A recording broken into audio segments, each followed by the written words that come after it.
ભગવાન વિષ્ણુના 7મા અવતાર અને સમગ્ર હિન્દુ સમાજના આદર્શ એટલે કે મર્યાદા પુરુષોત્તમ ભગવાન શ્રી રામ તેમના પ્રાગટ્ય દિન એટલે કે ચૈત્ર સુદ નવમીનો દિવસ આ પવિત્ર દિવસ છે। ત્યારે સમગ્ર હિન્દુ સમાજમાં તહેવાર ઉજવવા અનેરો ઉત્સાહ વર્તાઈ રહ્યો છે। કેશોદ ખાતે કેબિનેટ મંત્રી કુંવરજીભાઈ બાવળિયા, ધારાસભ્ય દેવાભાઈ માળમ તેમજ નગરપાલિકાના પ્રમુખ મેહુલભાઈ ગોંડલિયા દ્વારા દીપ પ્રગટાવી ત્યારબાદ કેશોદ માંગરોળ રોડ, આંબાવાડી, અમૃતનગર થઈને બસ સ્ટેન્ડ રોડ થઈને કેશોદમાં રાજમાર્ગ ઉપર શોભાયાત્રા નીકળી હતી। ઠેર ઠેર ભગવાન શ્રીરામના પ્રાગટ્ય દિનની ઉજવણી કરવામાં આવી હતી। રાજમાર્ગો, શેરીઓ અને ગલીઓમાં શણગાર કરવામાં આવ્યો હતો। કેશોદ ડીવાયએસપી તેમજ પોલીસ સ્ટાફ દ્વારા ચુસ્ત પોલીસ બંદોબસ્ત ગોઠવવામાં આવ્યો હતો। કેશોદમાં પણ ભવ્ય રીતે ઉજવવામાં આવી રહ્યો હતો।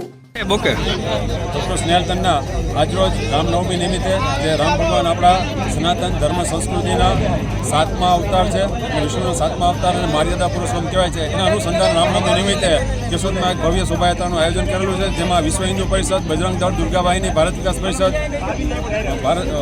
બીજેપી અને તમામ સનાતન ધર્મના સંગઠનો, સામાજિક, ધાર્મિક અને રાજકીય સંગઠનો સાથે મળી અને કેશોદના વિવિધ વિસ્તારોમાંથી આજે શોભાયાત્રાનું આયોજન કરેલું છે। સાથે વેશભૂષા, રામાયણના પાત્રો લગતી વેશભૂષાનું પણ આયોજન છે અને માણસોમાં ખૂબ અનેરો ઉત્સાહ જોવા મળી રહ્યો છે।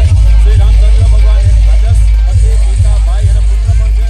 દરેકમાં ભગવાન શ્રી રામના આદર્શના ગુણો અવતરે તેવી જ શુભેચ્છા સાથે વંદે માતરમ, ભારત માતા કી જય, જય જય શ્રી રામ।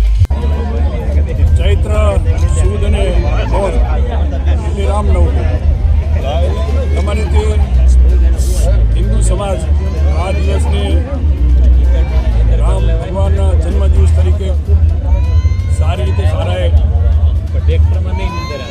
ગુજરાત તો ખરું જ પણ સારાએ દેશની અંદર અને વિશ્વની અંદર પણ આજનો દિવસ ખૂબ ધામધૂમથી ઉજવે છે। વહેલી સવારથી રામ મંદિરને ખૂબ સારી રીતે શણગારીને પૂજા અર્ચના કરીને ખાસ કરીને વિશ્વ હિન્દુ પરિષદને જે હિન્દુ ધર્મના સૌ સમાજના લોકો આ દિવસને એક રામ ભગવાનના જન્મદિવસ તરીકે ઉજવીને આજે નવરાત્રિના આ દિવસને પવિત્ર દિવસ તરીકે માનીને ખૂબ ભાવથી, લાગણીથી આ દિવસ ઉજવે છે। દરેક નગરોમાં શોભાયાત્રા નીકળે છે। શોભાયાત્રામાં સૌ સમાજના લોકોને સાથે જોડીને એક સમરસતાનું વાતાવરણ ઊભું થાય અને રામ ભગવાનને જે રીતે શ્રદ્ધા અને ભાવને લાગણીથી હિન્દુ સમાજ માને છે, પૂજે છે, એ રીતે સૌ સમાજને એક સમરસતાનું વાતાવરણ આજના દિવસે ઊભું થાય છે અને દરેક નગરોમાં શોભાયાત્રા આ દિવસે નીકળતી છે। અનિરુદ્ધ બાબરિયા સાથે CN24 ન્યૂઝ કેશોદ। હવે જુઓ દેશ દુનિયાની તમામ ખબરો તમારી આંગળીના ટેરવે। ઉઠાવો મોબાઈલ અને ગૂગલ પ્લે સ્ટોર પરથી ડાઉનલોડ કરો અમારી CN24 ન્યૂઝ મોબાઈલ એપ।